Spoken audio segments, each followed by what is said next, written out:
The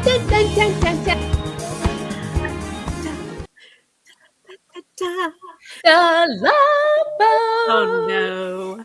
Soon we'll be making it. Oh, I'm sorry. Look at us having all fun. I love that we had our group dance. It was Not planned. scary. We have a guest today. I think she's already afraid.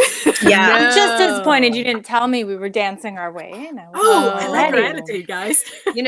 Dancing is also a part of self-care. It's very therapeutic, and movement is so good for the body. So music and movement. Oh, I like it. We are so excited to be here today. We've got all of our guests, Cindy and Christina, are celebrating some birthdays, people. Amazing. But we are so excited to have everybody here joining us to learn more about the self-care at sea cruise. And we have a guest because we've had a lot of people asking us questions about who are caregivers, but they're asking about how can I get a caregiver to cover for me.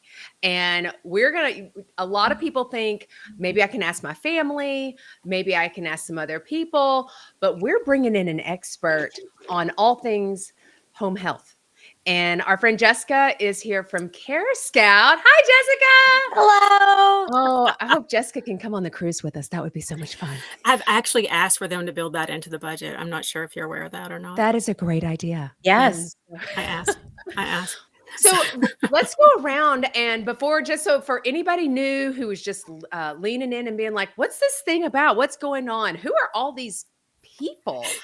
I think we should introduce ourselves real quick. And I'm looking at the Hollywood squares. All we need is 3 more so we can have X takes the circle or X takes the square. But let's start with Miss Elizabeth. These are all our co-hosts for the cruise. Elizabeth, you want to tell about yourself? Yeah, love it. I'm one of your cruise directors for the Self-Care at Sea Cruise. We're going to share all about that. I am Elizabeth Miller, certified caregiving consultant, certified senior advisor, living in Atlanta, Georgia, and founder of Happy Healthy Caregiver. So helping caregivers mitigate burnout or recover from burnout with real self-care strategies. It's so good too. You got to listen to her podcast. Fantastic. Thank you. And Miss Christina Keys over in Washington. We're going across the country and it's morning over there. Miss Christina. Hello. I am Miss Christina Keys. I am one of your cruise directors and one of the designated dancers on the cruise because we are all dancing on the cruise, right? I am a caregiver advocate and speaker, and I go around the United States and share about what it's like to be a family caregiver and how to help family caregivers. And I'm a consultant for businesses who are helping family caregivers as well. And most importantly, one of the funnest things I'm doing is being one of the cruise directors. Yes. Dancer on the cruise with you guys. So I'm super excited about this and for all the people to join us. Awesome. Okay, wonderful. Christina is awesome as well. Okay, then we have our beautiful Dementia Darling, who is actually, she has a real name. That is not her name, but Carrie Alberts, although we call her Double D. What's my birth name? Wow. Oh, it was your birth name and you decided to go with They Carrie. looked at me and they're like, dementia. Yep. That was exactly what I was thinking. Yeah. So Carrie, tell us about you. Yes, I am so excited to be here. I am a cruise girly. I love cruises, so I can't wait to be with you on there. I have dubbed myself the Dementia Caregiver Cheerleader. So I need to get a uniform. I think I will for the cruise and just kind of go around with my pom-poms and as you're having a drink and just be like, yes. So I'm going to be cheering you on as always. But I'm Dementia Darling on social media and now real life. That's what I'm called. So please hang out with me. We're going to have so much fun. And I'm just honored to be here and celebrate you because you deserve to be celebrated. So it's an honor to be here. Oh, I love that.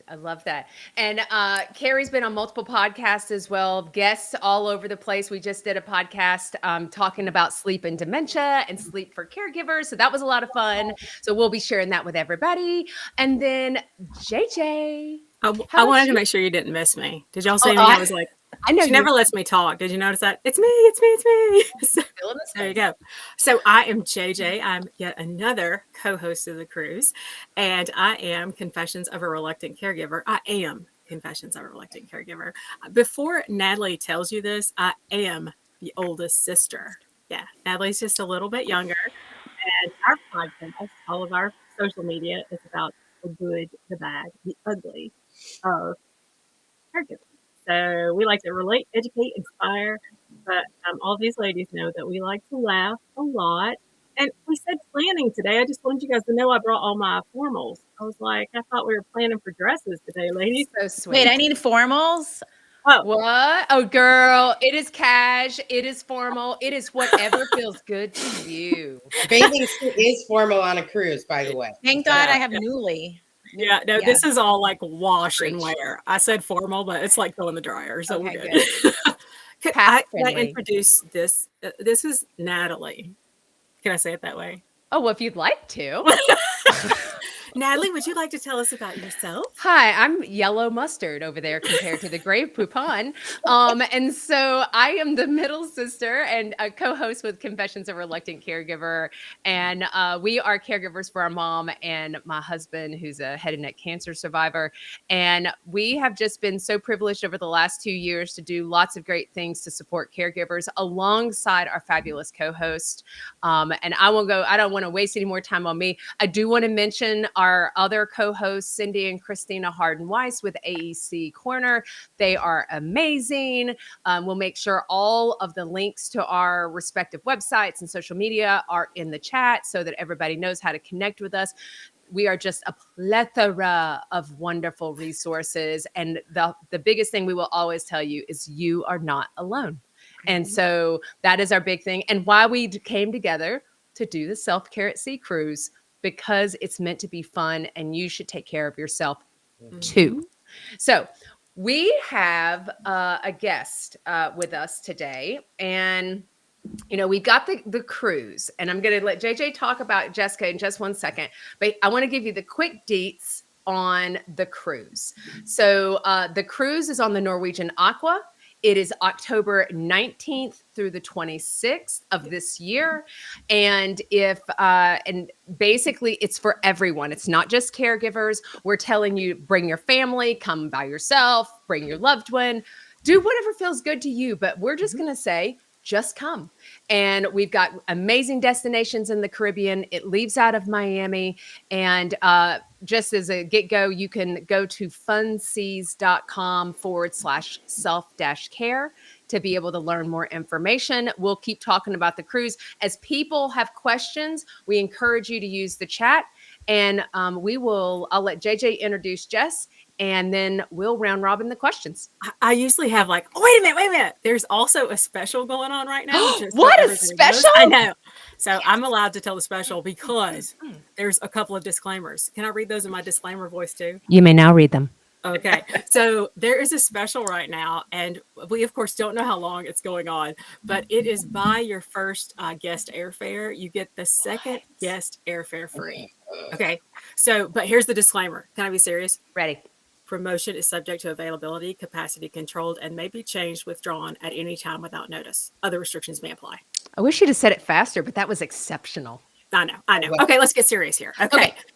So we have talked to a lot of people. Top concern for caregivers who need respite, guys, because we talk to a lot of caregivers. We are 8 months out, but they need respite care for a few hours, days, and a week. What are we hearing? What is everybody here? I need to leave the house, but what is it? I don't have anybody to provide care. Yeah. Yeah. Can't afford it. Guilt, all the things. Yeah. All the things. So today we have with us Jessica Donahue, and she is with Care Scout.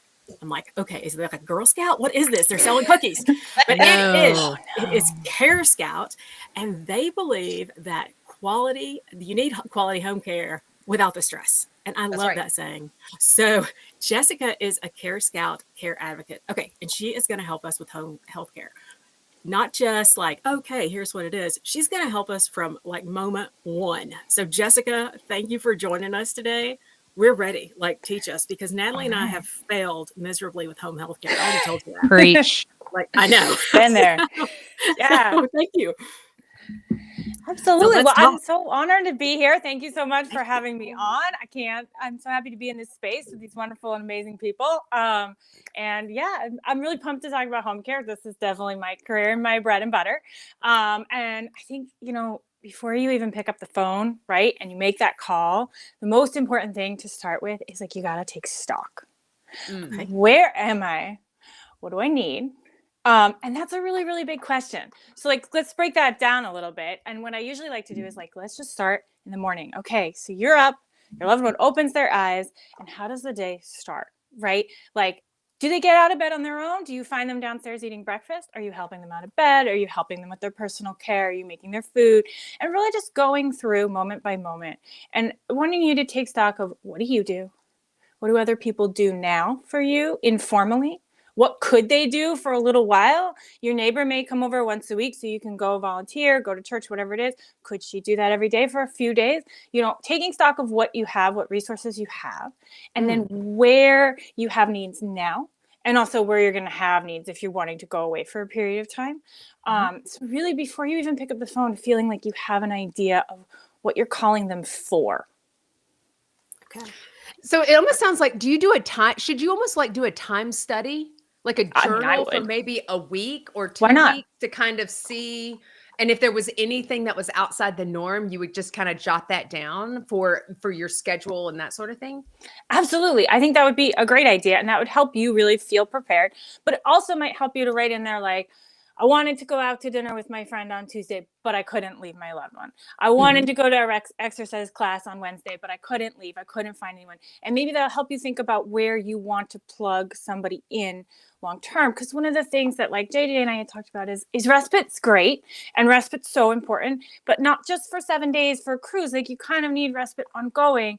And if you could bake a little bit of that into your life now, maybe once a week or twice a week, not only do you get to have a little bit of a breather ongoing, which is so important, but you also get to know a caregiver, you get to know an agency, and then when you're ready to step away for a bigger chunk of time, you have somebody you've built a relationship with, you've built a rapport with, and you feel a little bit more trust.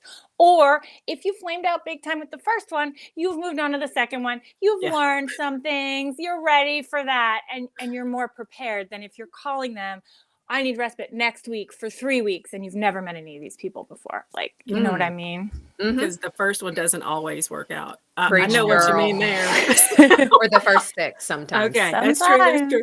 Sometimes. It happens. Absolutely. It happens, people. It It does. happens. We're dealing with people, and we know we can all be a little flaky every now and then. Yeah, Natalie especially. So, okay, what do I do? Like, do I just like draw? I guess for me, I'm like, Google is like I'm nervous about going into Google. So, Right. I mean, how do I find these people? I mean, I would probably call like Carrie, but she's in Las Vegas. That doesn't help me at all. Right. I agree. I wouldn't go to Dr. Google for this kind of thing any more than I would Google my symptoms, for an illness or whatever, because you're going to go down a rabbit hole you probably don't need to go down. So if you have friends and family who've used care before, neighbors, anyone like that, those are great places to start. Even your doctor's office, they may have recommended agencies in the past. They may have run into these people. Many of them have worked in the same field for a long time. So any word of mouth referrals that you can get, pooling, that's going to be helpful. The good and the bad, right? That's just going to be a helpful baseline. I also think people should call their area agency on aging. It's a wealth of information. And not just on what potentially could be good home care options for you, but also for so many other programs, other respite benefits you may not be aware of in your state. They're going to be local to your area. If you don't know how to find them, I always Google my counties. Like, I'm in Essex County, Massachusetts, area agency on aging. You're going to find out. So, those are a great place to go. You can use the Care Scout website. Now, our services are still primarily for some long-term care insurance companies and things like that. But by going to our website, you can see that we have these providers that we vetted, and we kind of put them through the ringer. So even if you can't get the special pricing and things like that, you can be like, okay, well, Care Scout has vetted these people. And so we've looked at their financials. They're not a pop-up here today, gone tomorrow. We've looked at how they train their caregivers, how they provide ongoing training, and then we do ongoing surveys. And what I really like about the surveys is they're not just of the people who are receiving care, but they're also the home care aides. Are you actually getting the training that you're saying you're going to get and things like that? And so we're doing those ongoing and reviewing that people should still be in the network. So carescout.com is a great resource for seeing some of that stuff. And you can, find providers that way as well. So you've got some options. You can kind of cast a pretty wide net. Definitely consider looking on the CareScout website as one of those places. Okay. And then, you should really, if you're going to go to Google, just remember, when you look at nursing homes, they get a rating. You can see this one's got 5 stars, this one's got 1 star, and you can understand what that means. There's no standardized rating system for home care. So if you go onto like Google or something like that, you're going to get a Yelp review. And it's the same, like, oh no. As she said, she was taking. I'm like, okay, here's the thing. Okay, so She's coming back. No worries. We're not going to get dysregulated. What do you think she was going to say? There she is. There she is. sorry, I don't know. It said it reloaded. I was using too much memory, but we back were at now. the edge of our seats. We're like, what did we has get dramatic effect? I mean, obviously, right? We know that. I just take it with that grain of salt, right? Take it with that grain of salt. This is a Yelp review. Somebody put this online. They were having really strong feelings. So if you're going to look at those reviews online, just understand that's what you're looking at. That's true.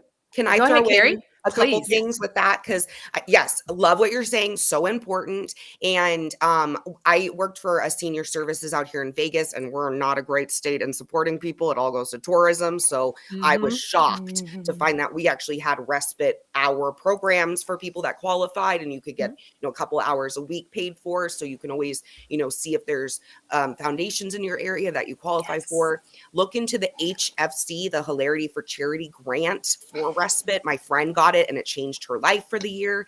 Also, we will, when it comes closer to it in July of this year, the guide program begins for Medicaid or Medicare, and we will start talking about how you can utilize those respite funds.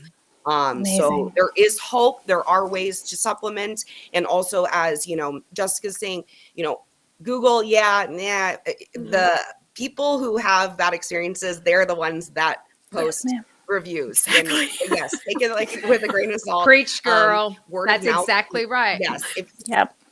The people that are mad, they take the time to make sure everyone knows. So I really like to do research on social media. Truly, like, go and see if the company has a social media and they're engaging and showing pictures, or what the things that they do. That can show you a lot. You can see how, word of mouth of caregivers in your area that you can maybe follow and find. But talk to other caregivers if you have that opportunity. I know that's not, something everyone has, but finding resources, you can trust another caregiver. They'll tell you like it is. And they're usually the best resources, if you ask me, is another caregiver. Oh, yeah. They will. I love talking to other caregivers. I think we all do. Yes. Oh, wait, Natalie's got her hand up. Yes. So it also is a hand clapper. So that I'm going to also hand clap Carrie as well. Great ideas. I wanted to give another website. usaging.org is the national association's the website for all area agencies on aging, because based on state, they can have different names. They can be LOA, they can be AAA.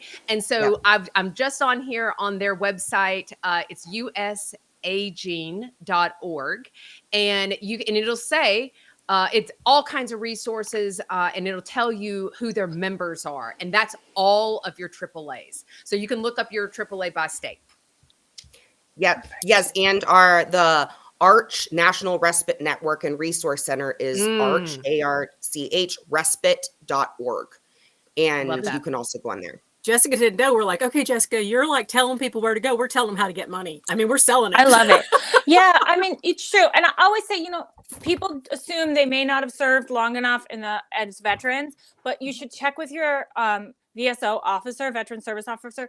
Some of the rules have changed around discharging and things like that, and there's so much potential there. So don't rule that out either if your loved one or your loved one's spouse served in the military as well. That's a great idea. Yeah, go ahead, Jay. Okay, well, I was going to jump and say, I get really nervous, so I'm going to make the first call.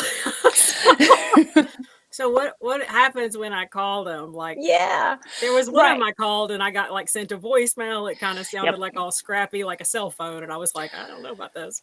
That happens, especially if you call after hours. So that's Okay. something to be aware of. Most home care agencies are open kind of on the earlier side of the day. They're usually up and running by 8 because a lot of people prefer to have care in the morning. So they're out there coordinating care in the morning, but they're then often closed by 4 or 4:30 in the afternoon. Many of them have after hours, 24 hours, but it may go to like somebody's cell phone and sound a little sketchy. So be aware of that.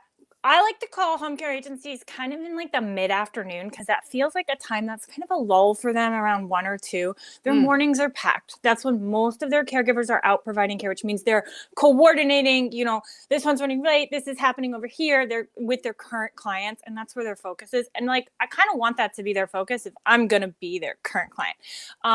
So I'd like to call in the afternoon, but regardless, you're right. And this is very important. We get calls at Care Scout. They're like, okay, I went on your website. I called all 3 of the Care Scout Quality Network providers in your area, and they didn't call me back. And I'll say, okay, well, how long ago did you call? And they'll be like, oh, right before I called you. Like, right. Well, you left them a voicemail 5 minutes ago, and you're nervous, right? Because you're nervous, and you've decided you're ready, and you take that step. And then you leave a voicemail. That's okay. We want to leave a voicemail, and then we want to hear the response. Do they call you in the next couple hours? Do they know who you are, why you called? Are they super polite and helpful? So you're going to get voicemails. You're also going to deal with the office staff in an agency a lot, even if you go with them. So even though the caregiver is the one coming out to the house and providing the care, you're going to call them when you need to make a change, when you need to coordinate all that kind of stuff. So you should kind of jive with them. They should be picking up what you're putting down. You should feel comfortable with them. So that's really, really important to make that call and understand who you're interacting with. And they should take some time to explain to you what's going to happen after you've made that call. Okay. I have something that I hear a lot from family caregivers is that, their care recipient or their loved one doesn't want to have the help. They just want us because we're, That's right. we're going to white glove the care for them. And I think sometimes as caregivers, we have to show the cracks in order to let the light go in. And so telling this, sharing with your loved one as much as they can cognitively, of course, comprehend this, but how this is affecting you, how that you need a break, that you are burned out, that you've noticed health changes in yourself, that you miss doing X, Y, Z. Sometimes we got to kind of let that show. I know I had like tomato face cry moments with my mom before she kind of got that. And then I also think don't let the cruise or whatever be the first time we're trying this. Like one of the ways that we can kind of step into having home care and having other people come in and help us from outside is first starting with the non-personal things like, laundry and meal prep and housekeeping and, med management and things like that before they're kind of all going hands-on people. I think we have to kind of build up to that and work up to that in order for them to get comfortable having people around. What are y'all's thoughts? Totally. I totally agree. And Jessica, that's normally, that first visit, is that normally what you recommend? For the first visit? Well, Exactly. What is the first visit? Thank you. Yeah. And I think what you're saying is so true, right? Like, and as home care professionals who worked in the field as caregivers and stuff like that, you get so used to this. It's very rote. I joke, but you'll have, the home health aide. Hi, I'm Mary. I'm here to give you a shower today. Like, let's go to the bathroom. Nobody wants that interaction on the other side. So it's perfectly normal and appropriate to ask them to kind of build up to things. But before you even get to that, before we even meet them, we're going to have like an in-home assessment. They'll call it like a living room assessment, things like that. And they're not necessarily going to send out the caregiver that's going to be coming, but they're going to send out usually their nurse or somebody else. And they're going to come, they're going to meet you in your home. They're going to meet your loved one. And this is where you've got your list, right? So you spent 2 weeks preparing everything you need. And this is where you're going to bring that to them. And they're going to tell you about themselves. They're going to tell you about the agency. They're going to tell you, all sorts of their elevator speech and all their stuff, but they're really there to learn about your loved ones. So they need to understand, not just like mom needs help in the shower, but like mom needs someone to lift her legs over the lip of the tub, and that kind of like details that's going to make a huge difference in someone's care being successful. But you also bring your list because there's weird stuff and you'd rather get it out there now. Like some states, you can't clean windows. They can't get up on a ladder, whatever it might be. Like, let's just have that conversation now. So you're not expecting them to do something they're not allowed to do down the road and things like that. So it really should be more of like an assessment and an interview on both sides. Okay. All right. That is good to know. I know Mom, she thought the lady was there, but she thought the lady was there just to clean the house. And so she would ask her to do all these cleaning things. I was like, Mom, she's not the maid. She's actually here to like help you. And that she was like, we should fire her. I was like, Mom, she's not a house cleaner. Please do not. Please do not fire her, Mom, please. We worked really hard to get her to stay. So let me ask you, go ahead, Jessica. Oh, it's just to say a good agency and a good caregiver can roll with that a little bit and understand that someone may not understand fully why they're there, either because they can't cognitively or because they'd really rather not. So having them roll with that and work with that is vital. And it's okay to tell people up front they're going to experience some resistance. Yeah, let's talk about resistance a little. Just a little. What if the person that I care for might not be the kindest? They might wake up grumpy and just exist that way. And so how do we, because if I'm a caregiver, let me tell you something. I've worked in human services field, and when we've had, made referrals for services, sometimes we don't feel like we get the whole answer as a provider. And because they want to hold back some information that could be impactful and influential in whether they accept them or not. In other words, the person's not nice. And so, or they are physically aggressive. So how do we have that conversation as a caregiver without fear of thinking everybody's going to shut me down? Well, they shouldn't shut you down. I mean, because I as the professional coming in, like, I would want to know that. I would rather know that up front. And as the agency, I would rather know that up front and try to help find caregivers that can support that person's needs. And so that way, if I'm the caregiver walking in and your loved one is grouchy and yelling at me or whatever, I'm not taking it personally, because I know that's just kind of how they are. And I was expecting that walking in the door. So the more honest and upfront you can be, I mean, at some point you just have to say, maybe you pull them aside, maybe you don't say it in front of your loved one, pull them aside after, give them a call, say, listen, I want to talk to you a little bit about my mom's personality or some of the challenges that we have with her care. And you can couch that too and here are the things that work really well. These are the things that I do that mitigate some of that, right? And then they also can try to leverage those things to build their relationship too. That's good to know. Okay, so I'm going to do another question. I'm going to switch completely a little bit. Okay. I want to talk about the cruise, and I'm going on this cruise and I'm excited about it. And, but I'm also nervous because this might be the first time I'm gone for like 7 days. Okay. And yes, we know that the Aqua has technology. You're not going to have any problem with phone calls, but it's probably less about the phone calls and being able to FaceTime and stuff like that, and more about, what if something happens? What if the person who is identified doesn't show up? And who is responsible for making sure that those shifts get covered and I'm not having to spend half of my cruise coordinating with anyone who will pick up the phone? Absolutely. I'm so glad you asked.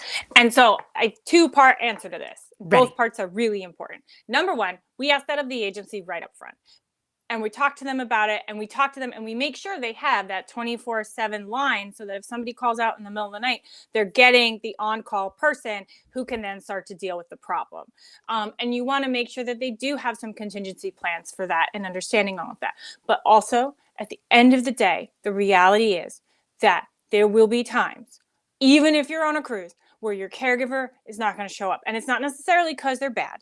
It's not necessarily because the agency is unreliable. It's because the world is unpredictable. We have snowstorms, floods, hurricanes, massive car accidents on a highway, and things are going to happen. So in addition to being prepared with a plan with your providers, you want to have a backup plan informally that you can leverage as a backup to your backup. And so that can be family members, friends, neighbors, people you can call in a pinch. And you want to kind of differentiate people who can help you coordinate a situation and people who can help you with the care. And what I mean by that is, like, I could call my 20-year-old nephew in a pinch and he could go over and make sure my loved one's fed and dressed and everything else. But he's probably not going to be able to like coordinate and on all that kind of stuff. But my sister, who's halfway across the country, she could be calling the agency and trying to figure out when they're going to be able to get in there and all that kind of stuff. So there's sort of two different roles that you as the caregiver are filling all the time. And if you can split them, that'll double the number of people you can leverage around you. You can also look into something like the private pay geriatric care coordinator. They are someone who could do some of that coordination. It is a service. You do have to pay for it, but in your absence, which could be another peace of mind. If you were truly worried about that and you felt really isolated, that's such an amazing support just to consider as well. Is that the same thing, Jessica, as an aging life care manager? Yes, ma'am. Absolutely. Yes. Put a link in that. And perfect. That's a good question. I hadn't heard of that. Did I I haven't miss that? I either. mean, that's like, wow. I hadn't either. Well, and JJ left me in charge of mom. Well, me and Emily, because Emily and I are like, well, we barely make up a JJ, but she left us in charge when she went on this really long cruise and I was super jelly. And so, and we were able to be okay. And I was a long distance caregiver and Emily was close by, but we also know that we had our Aunt Jane. Aunt Jane is like for us, what would Jesus do? She's the other J. And so she's fantastic. And so she helps also keep our mom under control too. And so I think it's really important to have other people. I would have never thought of having, because I think, I'm paying for this service. They should have to do it. And it seems a little naive to say, well, why wouldn't I have a backup plan just in case? Because they can say, well, we'll just give you your money back. I mean, I hate to say that, but I mean, it happens. It happens when you don't have somebody. And things happen that are out of their control. Unfortunately. And so it's always better to be overprepared and have too many backup plans and have annoyed all of your family, sending them your itinerary and your 3 sheets of information and who to call in an emergency than not have done that. And then you're getting a call on a cruise. I love that. Also, bad things can happen when you're on a cruise or not. So Exactly. just saying, That's very true. Yeah, you know what I'm saying? So go for it, because it could happen if you were there anyway. Like, I'm just saying, I'm not trying to be negative Nancy, but it's like, don't let that hold you back from living your life too. That was good advice, Carrie, because I remember someone told me that as a caregiver, it's like if you worry and something bad happens, you suffer twice, but if you don't worry and you make a plan and you have some backup in place and then something bad happens, you only suffer once. So like, to your point, like we are out of control in a lot of the situation. And I think we can help you as cruise directors, like plan the best that you can plan for this. And you are smart, savvy people who have already survived, 100% of the rough, stuff that has already happened to you. Yeah. So true. Jessica, I know when we first talked, you and I talked, this is really important. You're not just you got 8 months here. So we are talking about some planning. So those first times, and I know that Elizabeth had mentioned it too, you want to get your person, your loved one, used to it. So you can start. Home health care is not just you have to start and they completely take over. And 4 hours is fantastic for a caregiver. I got to tell you, I mean, there's a lot of us out there. It's like, dude, if I had 4 hours, I would go to sleep in the car. Like, that's the best time. I'm going to go to Walgreens. But you can start with 4 hours. There's no limit on home health care. They're not going to say, I'm sorry, you're not buying 40 hours a week. I mean, how do we start? How many hours do we take? How does it work? So that 8 months from now, if I want to go away for a day or 3 days, or how does it work? Good question. So the kind of hours and stuff, they vary a little bit in different parts of the country, but in general, you want to think about 4-hour chunks. Anything shorter than 4 hours, a couple of things happen. And so I don't love it for people. First of all, it's not that much time. By the time they get in the door, you get them settled, you get out, you've got whiplash turning around and coming back because it's over. That's right. But beyond that, many agencies have a 4-hour minimum. So you're eliminating a lot of possibilities. And the reality is, for the caregivers, this is their livelihood. They don't want to spend an hour here, an hour here, an hour here. It's going to elongate their day and the parts they're not getting paid for travel. So if they do a 4-hour shift twice, they're done. And the reality is it's better for them, which means these agencies are taking care of their staff. as well as they can, which is really important. And we want that because we know there's a national caregiver shortage. So we want the agencies that are keeping their staff happy as well as us. The other thing that happens is the price tends to go up. So if you're looking for like 2 hours, suddenly it goes from like $35 to $70 an hour because they can't get anyone to take those shifts. So you end up paying 3 times as much for half as much care. And so it's really, there's a small subsection of the population that works really well for, but for most people, give yourself a chunk in the afternoon, in the morning, whenever you want it, maybe twice a week, if you can afford it, if you can swing it. That's going to be like a really nice baseline. Give yourself some time, give yourself a break. And, you know, just thinking about starting there, you could absolutely start longer. You could do a whole day. It depends on what your needs are and what your loved one is, how well it goes. And these agencies, you know, any of them worth their salt, they understand that this is a moving target and you're going to see how it goes. And if it's going well, you're going to try to add, and they're going to work with you to try to, you know, find places where they can add the caregivers that you like in your schedule and things like that. So a little bit of flexibility on both sides goes a long way. So can we ask you this? Can we talk about money? Let's talk about money. Thank you. And so, because Elizabeth's like, girl, yes. Because, you know, there's a lot of different respite programs out there, but what is the average cost? And it will fluctuate based on where you live, but what is the average cost for home care? And I'm glad you talked about it's more expensive if you do onesie twosies as opposed to 4-day or half a day and full day. Right. What is that? Give us the general idea, and then we'll throw out as influencers and experts some ideas in addition to what we talked about earlier. Okay. Yeah. So you're right. It's going to vary wildly across the country because it's really all based on the state minimum wage. So in states with a high minimum wage, you're easily seeing $30, $40 an hour. In states with a lower minimum wage, you may be looking at something in the mid 20s. If you go to the Care Scout website, we do have a cost of care calculator. You can put in your zip code. And not only that, but what's kind of fun is you can slide the little bar. So you may not need care now, but in 5 years, how much do we think it's going to be based on those projections? So you can look at all the cost of care data in there specific to your area. But I would, if I had to ballpark the whole country, I'd put it around $35 an hour. Okay. All right. And I think about, so Carrie, I know you mentioned Hilarity for Charity. I know that AARP is great because they also have a section of trying to find resources to help. I was just actually on their website yesterday. But I think about the Lifespan Respite Grant. That is something that's $650. That is something, even if you were able to say, because people could say, that's not going to cover me for a full week. There's 256 hours in a week. Okay. And so, yes, I do know that. And so, so that's more if you multiply that times the 20 or $35 or $30, whichever.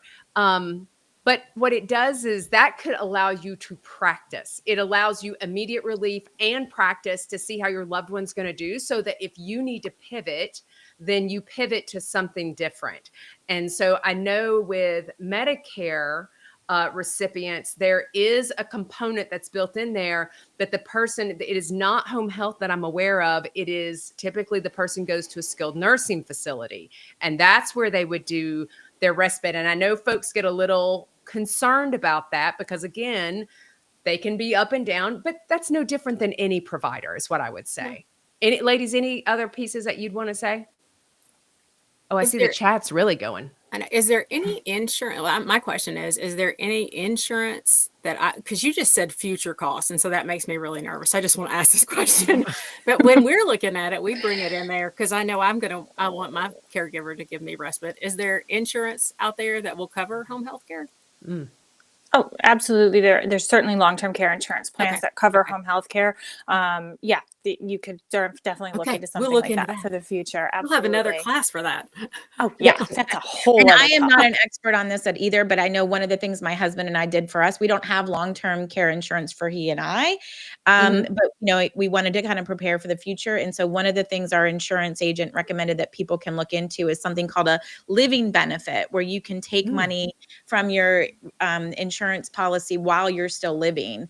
So that might be something that people can ask their person about. I was also thinking, like, caregivers are super creative. Like, we can, we can kind of put some things together. Maybe your faith community has some resources that might be available to you. Maybe there are college students in your area that are looking for credits and things like that. They're planning on going into this field, that might be interested in that.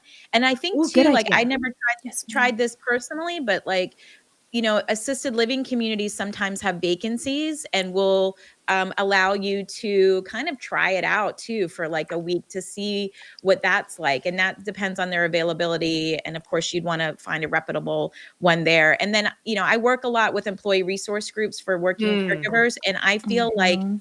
again, like going in and tapping into your ERG where if you're a working family caregiver, to find out like word of mouth and recommendations. And then I don't think we talked about hospice yet, but if your loved one is on hospice, they also provide respite services that you can ask and check into. That's right. That's Yeah. right. No, I Yeah. love that you brought that up, Elizabeth, about hospice. And then also, if your loved one already attends an adult daycare center, try to up it for the whole week, and then just have someone who has to take them and pick them up and do the kind of night shift, morning shift. You could also utilize those adult daycare respite programs. The You know other- what? I will say this. I know that Christina's feeling under the weather. And so she's putting some stuff in the chat. So that's why you haven't heard from her. And I know she's under the weather, and she is such a trooper. So we love you and we hope you feel better. Something that Christina put in our chat, our side chat, was, hey, what if you were to reach out to local caregiver groups and see if there's opportunity to swap some services? Because I think about my younger sister, Emily, when my mom would go to the day program, she used that time to catch up on things like that. But she also knew some other folks. And if somebody had asked her and said, hey, could you come help me with this? Just if it's 1 day or 2 days, most caregivers will help another caregiver. And so, and there may be folks who are former caregivers that may say, hey, I'm willing to do it. Part of it is just simply doing the ask, even on your social media, on your Facebook and your friends and family, because I think there's so many people who want to help, but they may not realize what you need. And so by simply asking, I think you'll be shocked at the response that you get from individuals. And then how do you coordinate that? Because you may have a volunteer that just coordinates all of the care, and they're your primary person, and then your other people help you, and it may be a blend of home health and private individuals. So I Right. think don't get stuck is what we're going to encourage you to do. Don't get stuck in I can only do it this way, or I don't have enough money, because we are quite resourceful as caregivers. True. It's very true. Sorry, I'll talk for a minute here. Yeah. Excuse my voice, but so when my mother was on hospice and I needed respite for that, because I wanted to be a daughter during that time instead of a caregiver, right? Even with all of my resources, I didn't know what there was, right? And I was tapped out. I was already paying $3,000 a month for my mother's care, right? And I really, and that was with me being her caregiver as well, right? So one of the things I did was, I reached out to the people in my community and I said, hey, do you know of any grants or respite programs? I also put a post on my Facebook that said, hey, does anybody know? I'd really like to spend some time being a daughter, rather than a caregiver, because my expenses during hospice went from $3,000 to $6,000 a month because she needed more care. And I was able to there was a local nonprofit that's a smaller nonprofit, but they gave me $3,000 that was applied to a home care agency. Wow. To bring in people so I could be a daughter. And I didn't even know that grant was available. And I'm very active in my community. So don't be afraid to network with the people in your community, network with the people in your support groups. Ask some of the resources that you're currently using as well. Any of the resources you're currently using, whether it's the lending closet that you're getting your medical equipment from, or wherever. Ask around, use your voice and say, look, I don't know where. Yeah. Where is their programs? Because there are many hidden programs that people don't know about. Small charities of like a couple of friends who got together and who had been through this before, and they have raised money and set it aside, and they're just looking. There are many grants, especially like area agency and people like that. Money goes unused because people don't know about it. So speak up, ask the question in the weirdest places. You never know. who might know It's the truth. It's that true. grant is going to be for that respite care. Isn't there something now too with like this guide program through home care agencies? Is anybody knowledgeable that can talk about that? Watches Um, more I like know it's new. I It's know It's it's very new. very Pays new. for It's it, not right? officially starting until July 2025. Okay. So Thank you would you. have to make sure you pay attention when that begins for sure, because right now it's all the agencies getting ready to support the caregivers. So But this ask is the gonna home be- care agency, like ask if about it. they're going to be one of the agencies they can use, because it's going to be specific places. And So- it's specific for dementia condition as well. We This need is only this is a program for dementia caregivers. Yes. Yeah. Right. Yeah. So the other thing I would recommend is reaching out to your state agencies. I saw in the chat someone had asked about state agencies. So like in Virginia, every state is going to have different state agency names, but you can go in general. So if you go to your state's website, like I can go to virginia.gov and I can look at Department of Social Services. So think about who does human services, think about who does aging and rehabilitation. That group is typically how the money from AAAs are funneled from the feds down to the state and to the local agencies. Look at your mental health boards. Think about those agencies, and that's what you're looking at when you go to the state website. Look at the names of the agencies and look for things that that feel obvious, like social services, aging and rehabilitation. But there's also some folks we have Blue Ridge Independent Living Center here, and so again, there's also 211. So think about information referral. So this is a different way to try to find grants. 211, you've got Unite Us, you have Find Help, you have our state has Virginia Navigator. It also has Senior Navigator, and it has Disability and Veteran Navigator. So each of your states have information and referral systems, but 211 is the national information and referral system that you can start with. And here's the thing, any one of us, if you guys are on here, any one of us can help you in the sense of if you email us or reach out to us, we can do some quick searches because we're super fluent in that. So just please feel free to reach out because I don't mind. I know I don't mind to help. And typically we have a resource list. So we'll share that resource list as well of all the resources you can go after for a variety of things. Yeah, one of the things I was going to mention is we have that wonderful Facebook page for Self-Care at Sea. If you're not on it, I would say join it. And one of the things that we come across with family caregivers, we have a lot of decision fatigue. Sometimes we feel really overwhelmed. If you're really feeling overwhelmed in this process on how to find care, how to deal with mom doesn't want any care, how am I going to find care for a week, let alone a night? You know what? Drop a comment on the Facebook page. And we'll chime in and we'll help you out. Put the state and the city you're in. A lot of us know a lot of resources, and we're more than happy to help.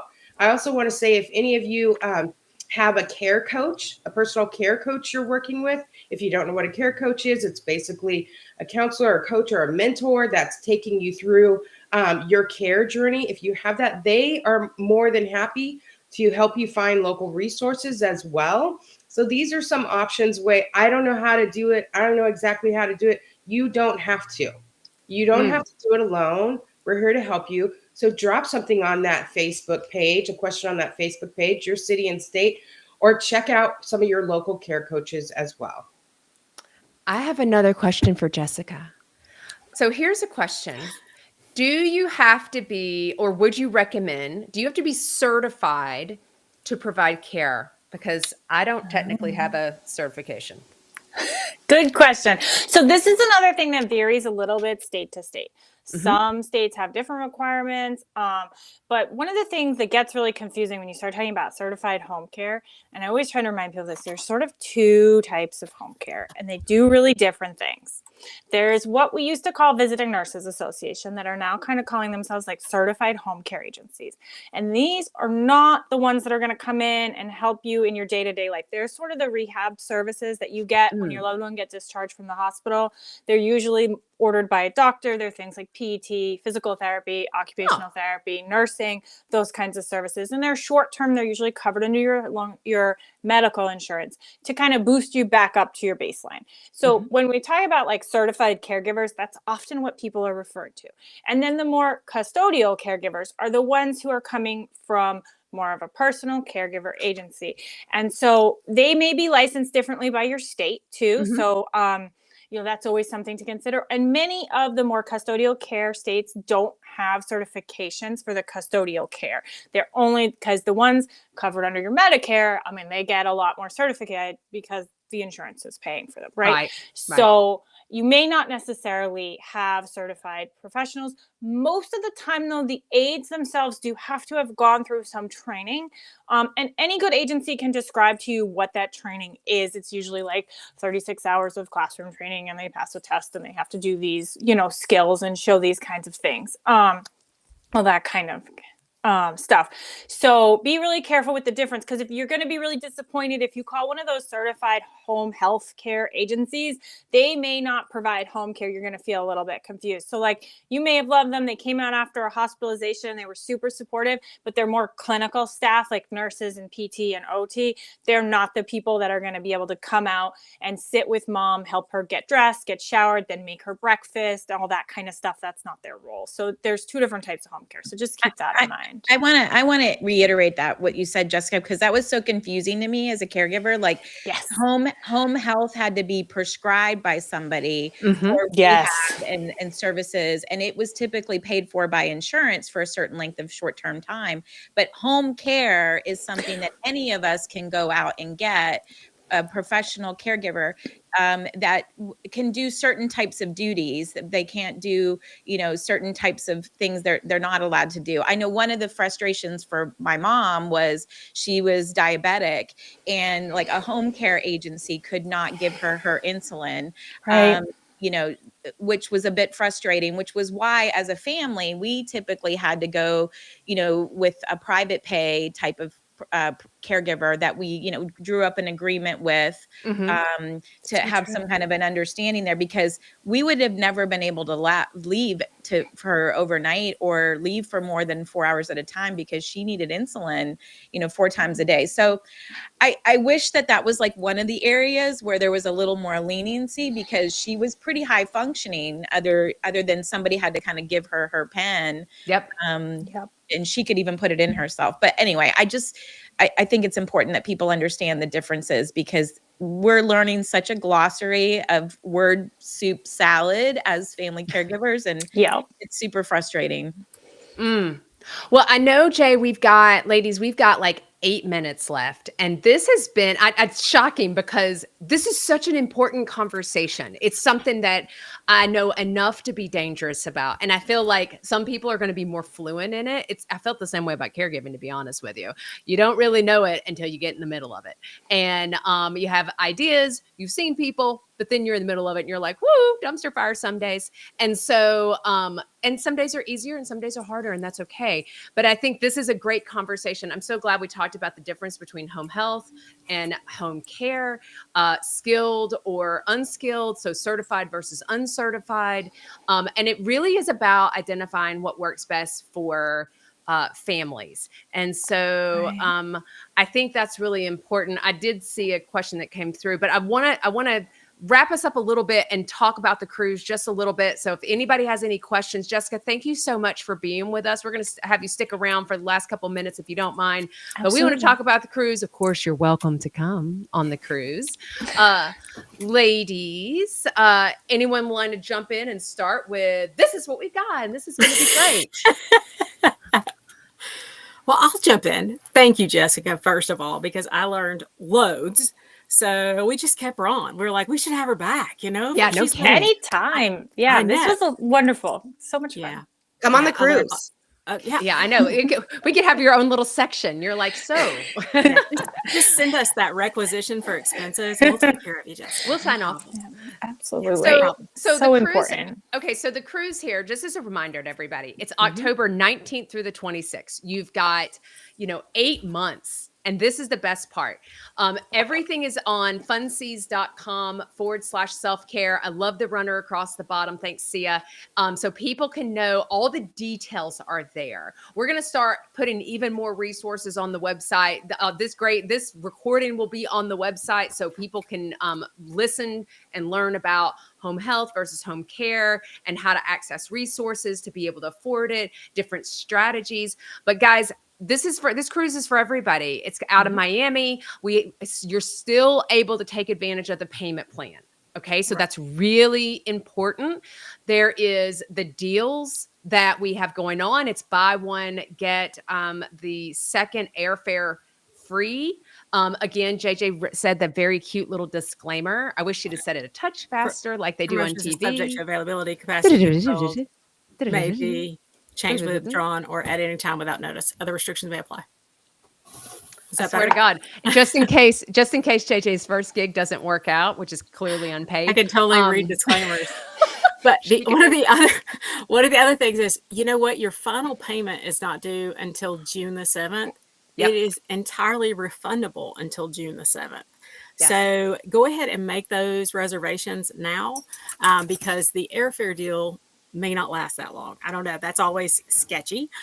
We don't know how long those promos are going to last. And what else, Natalie? Ladies, we need sponsors. We want. Oh my God! Yes, please. Yeah. Like if somebody wants to, if you're a business, you have a business, you want to sponsor a piece or parts of this cruise, maybe excursions for family caregivers, so don't have to pay out of pocket for that. Absolutely. You want to, swag, whatever. Like, talk to us. We want to help, promote the stuff that you all are doing, and fast track family caregivers to those important resources. And we want to help kind of whittle down the costs for caregivers. So I think sponsors would be amazing. And we do have a sponsor pack that we can send to you in various levels. So we want to make sure that, especially for those providers out there and businesses who are providing supports to caregivers, be seen. Be seen is what we're going to tell you. And so this is a great way for you to be seen, get promo, and we share all this information on our respective social media sites. You get to work with us. I know. Why would you not? I mean, are you guys ready for the speed round? This is how Ready. I always close it. Are you ready? How many days is the cruise? 7. Thank you, Elizabeth. I love it. Chrissy was like, wait, how many days? Who's doing karaoke on the cruise? We forgot to talk about that. Elizabeth. Elizabeth. Where does the cruise leave from? Miami. I saw Carrie and Christina jump in at the same time. The name of the ship? Aqua. Oh, Aqua. Sorry. That is a brand new ship on NCL. That's their newest ship. The deposit amount, I didn't tell you guys that part. It's $125. That's all you have to have. Oh. And who can go? Anybody. Everybody. Everybody. And you know what? I'm going to Jason tell Momoa. you, the kindest thing that you can do is if you're thinking about what to get your Valentine, get them a cruise or take them on it. You go with your loved one and, or pay towards. This is a great Valentine's gift. And I know Jason is very excited. My husband, my Jason, is very excited. So he'll be very excited also. Jason. Oh, let me tell you something. We all hope your Jason's coming. Sorry, My Elizabeth. Jason Momoa, yes. Yeah. Well, thanks to everybody. I'm sure we'll be seeing everybody again next month. Who knows what we'll be talking about next month? Maybe like how to get down into my bikini. Probably not. We're gonna have a caregiver bikini. No, Oh, it's gonna be love your body as you are. Well, I've got that shirt, Elizabeth. That full shirt that's got the bikini on it. That's what I'm wearing. Oh, I'm doing that. We're totally having fun. All right, totally guys. having fun. Thanks so much for Until being next with us. time. We dance it out. Thank The Love Boat thing Can we dance it out, Sia? with the Love Boat. Oh, Yeah. and thank you, Jessica and Care Scout. Thank you, Jessica. Thank you for having Thank you, me. Jessica. Amazing. Mwah, mwah, mwah. I feel like the Love Boat. Soon we'll be making another run. The Love Boat.